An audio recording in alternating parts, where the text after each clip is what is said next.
Donc, le combat. Son combat dans son intimité. Qu'est-ce que Jésus a vécu qui était si intense, si spécial? C'est sûr que les souffrances, comme il a été rappelé plus tôt, les souffrances physiques devaient être assez atroces, que ce soit finalement l'angoisse dans son âme. Mais qu'est-ce qui l'angoissait tant que ça? Rappelez-vous, il doit mener notre combat. Il est devenu un homme véritable. Dieu s'est fait homme. Il s'est fait un homme véritable avec nos limites. Il s'est donné une volonté propre qui la distingue de celle de son Père.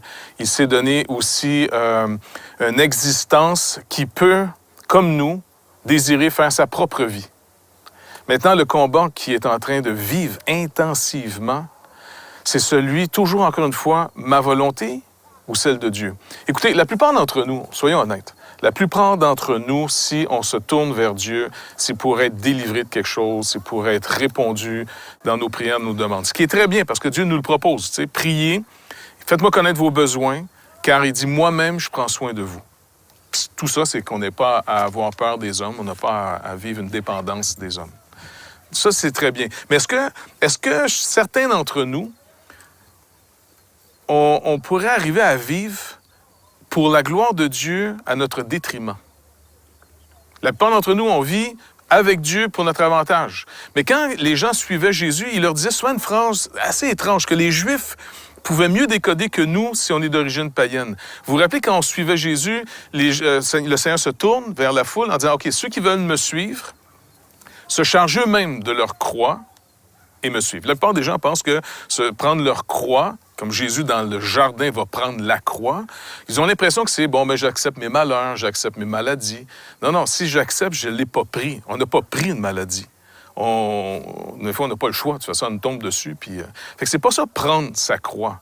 Prendre la croix selon ce que les Juifs comprenaient à cause de la Bible, à cause de l'Ancien Testament, dans les livres de Moïse, c'était d'accepter de vivre à la gloire de Dieu, même si c'est à notre détriment, au point d'en être maudit. Dans l'histoire des hommes, il n'y a pas beaucoup d'hommes qui ont vécu ainsi par amour pour la vérité. Mais il y en a un, entre autres, que la Bible nous raconte, c'est l'histoire d'un homme qui s'appelle Jonathan. Jonathan était un ami du roi David. Jonathan était aussi le futur du premier roi d'Israël. Le premier roi d'Israël, c'était Saül. Le deuxième roi que Dieu a oint, c'était David. Mais Saül était toujours vivant encore à l'époque. David patiemment attend. Il y a eu des occasions même de tuer l'ancien roi, qui n'était pas un bon roi. Son fils, par contre, était vraiment un homme d'intégrité incroyable. Il est devenu un ami de David. Maintenant, un jour, Jonathan et David comprennent, surtout Jonathan, comprend que si David doit réussir la volonté de Dieu, ça va être à son détriment, au détriment de Jonathan. Et Jonathan va faire une alliance avec David en disant, quand je serai mort, je te demande de t'occuper de mes enfants, de prendre soin de la postérité. Puis David était là, non, en voulant dire, non, il t'arrivera rien, écoute. Il dit, non, écoute, quand je vais être mort, parce que je vais mourir, si Dieu te met sur le trône, Saül et sa postérité vont partir. Alors je vais partir.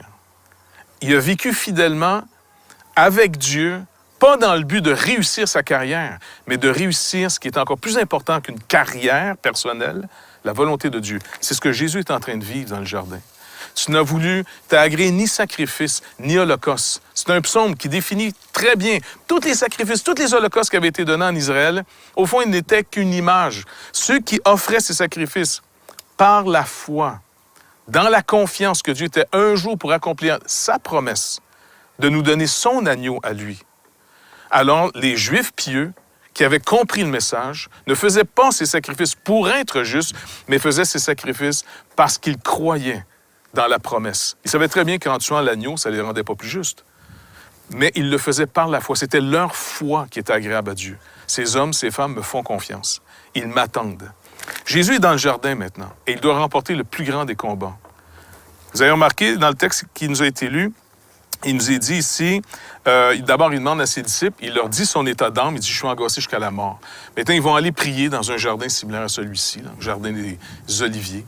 Et puis, qui est un lieu un peu de refuge pour le Seigneur, pour se reposer du tumulte de Jérusalem, de tout cet esprit religieux qui est fanatique en fonction de ce qu'ils font. Un religieux est un maniaque de ce qu'il fait. Il adore ce qu'il fait. Il met toute sa confiance dans ce qu'il fait. C'est pour ça qu'honnêtement, un esprit religieux dans le mauvais sens du terme, je vais le prendre d'une manière péjorative, puis j'avoue faire des réactions un peu, des fois, intensives contre ça, là, mais l'esprit religieux, il est malsain parce qu'il est idolâtre, mais il s'en rend même pas compte parce qu'il est dans l'idolâtrie au nom de Dieu. Seigneur, je te loue que je ne suis pas comme le reste des hommes. Je prie, je jeûne, je donne ma dîme, tu sais, et je ne suis surtout pas comme cet homme. Il parlait ici d'un publicain, un gars, un loser de la place, là. L'esprit religieux nous souille profondément, mais on est sûr, ça c'est le summum du mal, on est sûr qu'on est pur et meilleur. On est arrogant. Jésus, finalement, est en train de détruire cet esprit. Il est dans le jardin en train de dire, est-ce que vous seriez prêts à vivre à la gloire de Dieu, à votre détriment? Non pas ma volonté, il dit. Parce que quand il dit à ses disciples, venez prier avec moi, ils sont encore dans ma vie d'abord, mes besoins d'abord. Je suis fatigué, je ne suis pas capable de soutenir cette intensité, parce qu'écoutez, ça doit être assez intense. Plutôt que de prier, les gars ont été assoupis, puis ils se sont mis à dormir. Ils n'étaient pas capables de tenir le coup. Jésus revient vers eux, vous dormez. Là, ils sont tout confus quand Jésus les réveille. Ils retournent prier. Si c'est possible que cette coupe puisse s'éloigner de moi. Mais encore une fois, c'était toujours le même scénario. Ils revenaient, voyaient les disciples encore endormis. Ils n'ont pas la capacité. On est vraiment séparés de Dieu, à moins qu'ils accomplissent pleinement la volonté de Dieu. Donc, je reviens à ce psaume qui disait « Tu n'as agréé ni sacrifice ni holocauste, mais tu me fais un corps pour faire, ô Dieu, ta volonté. » Jésus est venu, il s'est fait homme pour faire la volonté de Dieu comme un homme devrait la faire. Non pas ma volonté, non pas ce que je désire, mais ta volonté. Et la volonté de Dieu, c'est que Jésus soit, au fond, détruit à cause de nos péchés. C'est un peu comme un mariage extrêmement intensif. Le Père va sauver une grosse partie de l'humanité. Pas tous, parce que beaucoup vont dire non. Et tous ceux qui vont dire non, qui vont refuser cette offre, sont responsables. Personne ne va être victime de ne pas avoir été, en guillemets, choisi de Dieu. On sera tous responsables de ce qu'on a fait. C'est pour ça que ce qu'on entend aujourd'hui, on en est responsable. Maintenant, par contre, comment il va sauver ceux qui répondent? Parce que ça va être comme un mariage. Le père dit, maintenant, je vous donne mon fils. C'est comme un père qui donne son fils en mariage à une autre famille, à une famille ennemie, les terriens, les gens qui sont sortis de la race d'Adam, ceux qui se sont fait une nation contre Dieu. Toujours, on veut mettre Dieu dehors.